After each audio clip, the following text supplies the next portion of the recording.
अस्सलाम वालेकुम व्यूवर्स। आज का टॉपिक भी हमारे व्यूवर्स की पसंद में से है और रिक्वेस्ट में से इस जिसके ऊपर वीडियो बनाई गई है। मैं आपकी doctor Huma Chishti, vice president COH Pakistan, अपने चैनल होमियो डॉक्टर हुमा पे आप सबको वेलकम करती हूँ।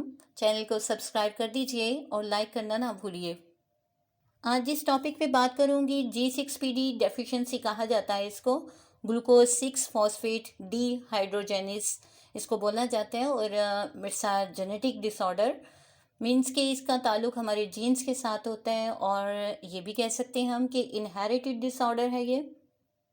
G6PD एक इम्पोर्टेंट इंजाइम है, या ये कह लीजिए कि एक प्रोटीन है जिसकी डेफिशिएंसी की वजह से हमारे ब्लड में जब इसकी डेफिशिएंसी हो जाती है तो इस प्रॉब्लम की वजह से ये कंडीशन डेवलप करती है जिसे हम G6PD डेफिशिएंसी का कहते हैं। ये इंजाइम हमारी बॉडी में different type of biochemical reactions के लिए रिस्पॉन्सिबल होता है, इनको रेगुलेट करता है। इसके अलावा हमारे RBCs, जिन्हें रेड ब्लड सेल्स कहा जाता है, यानी सुर्ख खुलियात, इनको हेल्दी रखने के लिए, इनको रेगुलेट रखने के लिए रिस्पॉन्सिबल होता है।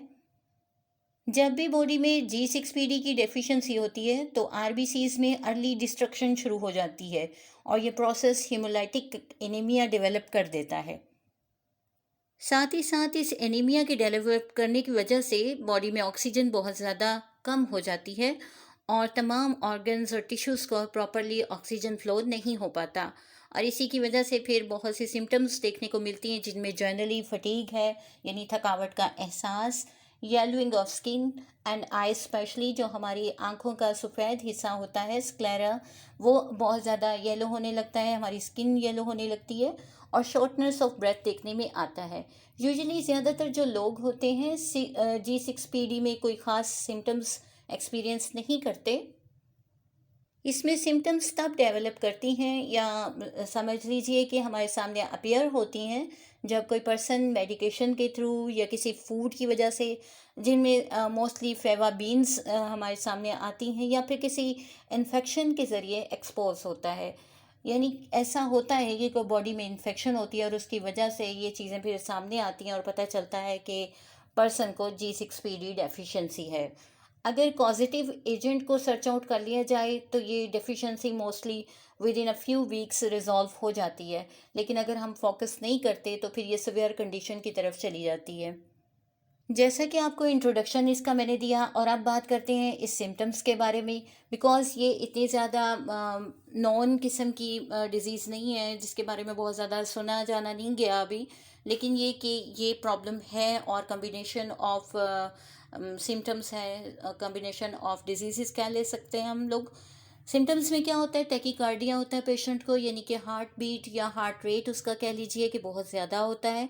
सेकेंडली शॉर्टनेस ऑफ ब्रेथ होगा, यानी कि सांस लेने में उसको तंगी महसूस होती है और उखड़ जाता है सांस बार बार। फिर फीवर भी हो सकता है, फटीग की कंडीशन रहती है, थकावट का एहसास जिसे कहते हैं, डिजीनेस होती है, चकराता है पेशेंट, और इसके साथ ही साथ सर दर्द की शिकायत भी करता है। और यूरिन के हवाले से आपको बताती चलूँ कि ऑब्जर्वेशन में ये आता है कि डार्क यूरिन होता है पेशेंट का, या फिर ऑरेंज कलर का होगा या येलोइश होगा ज़्यादा। इसके अलावा ओवरऑल जो बॉडी है उसमें पेलनेस होगी, और ये जॉइंटस भी डेवलप कर जाता है सम टाइम, और येलोइंग ऑफ स्किन जैसा कि मैंने स्टार्टिंग में बताया, और वाइट ऑफ द आइज़ जो है वो भी येलो हो जाता है। इसके साथ ही साथ रेज टेम्परेचर भी होता है जो फीवर डेवलप कर देता है, और इनलार्ज स्प्लीन भी हो जाती है जिसे हम स्प्लेनोमेगैली भी कहते हैं, यानी कि तिली बढ़ जाती है। जी, तो जैसा कि हर चीज़ की एक वजह होती है तो इसकी भी कॉज होती है। ये पेशेंट टू चाइल्ड भी हो सकता है, यानी कि पेरेंट्स से इनहेरिट भी हो सकता है, बिकॉज़ ये एक जेनेटिक कंडीशन है और एक डिफेक्टिव जीन की वजह से होता है। ये एक्स क्रोमोसोम में होता है, जो हमारे मेल्स में और फीमेल्स दोनों में मौजूद होता है, लेकिन ज़्यादातर ये प्रॉब्लम देखने में मेल्स में आती है, या कह लीजिए कि चांसेस होते हैं ज़्यादा होने के। रिस्क फैक्टर की अगर बात की जाए तो मेल्स जो हैं वो ज़्यादा रिस्क में होते हैं। इसके अलावा फैमिली हिस्ट्री में जिनकी ये चीज़ चली आ रही होती है वहाँ पर भी चांसेस होते हैं, और अफ्रीकन फैमिलीज़ में भी ये चीज़ देखने में बहुत ज़्यादा मिलती है। अब बात आती है कि हाउ इज़ डायग्नोज्ड, यानी कैसे पता चले कि ये प्रॉब्लम G6PD डेफिशिएंसी क्या है या कैसे डिटेक्ट किया जाए। तो इसके लिए कुछ टेस्ट होते हैं, जिसमें एक तो सिंपल ब्लड टेस्ट होता है जिसके ज़रिए पता चल सकता है और डिटेक्शन हो जाती है। इसके अलावा सीरम हीमोग्लोबिन टेस्ट होता है, और इसके अलावा भी एक टेस्ट होता है रेटिक्यूलोसाइट काउंट जिसे कहा जाता है, ये भी टेस्ट किया जाता है, और इसके ज़रिए तमाम डेफिशिएंसी का पता चल जाता है। और ये भी पता चल जाता है कि जो हमारे आरबीसीज हैं उनमें डिस्ट्रक्शन किस हद तक हो रही है। हाउ टू ट्रीट, हमें इसे ट्रीट कैसे करना है। तो सबसे इम्पोर्टेंट इज़ द थिंग कि अगर किसी इन्फेक्शन की वजह से है तो आप इन्फेक्शन को ट्रीट करें, ये रिजॉल्व कर जाएगा प्रॉब्लम। सेकेंडली, अगर कोई मेडिसन आरबीसीज को डिस्ट्रक्ट कर रही है, उसे ख़राब कर रही है, तो क्या होगा कि इसको आप डिसकंटिन्यू कर दीजिए। इससे बहुत सारी सिम्टम्स जो हैं वो रिजॉल्व कर जाएंगी और ग्रेजुअली प्रॉब्लम ठीक हो जाएगी।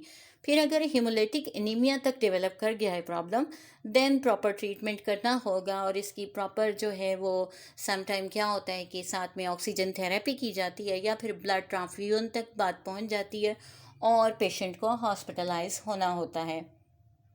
होम्योपैथिक में एज ए सिम्टम, अगर हम सिम्टमाइज तरीके से इसका इलाज करें और कॉजेटिव एजेंट को फोकस करें, और सबसे बड़ी बात, बिकॉज ये जेनेटिक डिसऑर्डर है तो इसको हम मियाज़मेटिकली भी ट्रीट करते हैं।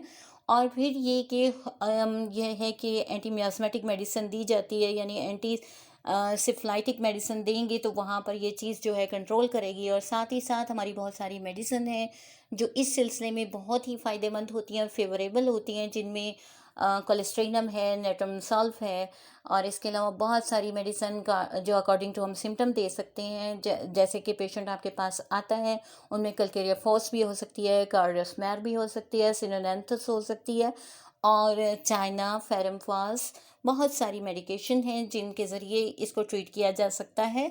Thank you so much. किसी और टॉपिक तक के लिए इजाज़त दीजिए। अल्लाह हाफिज़।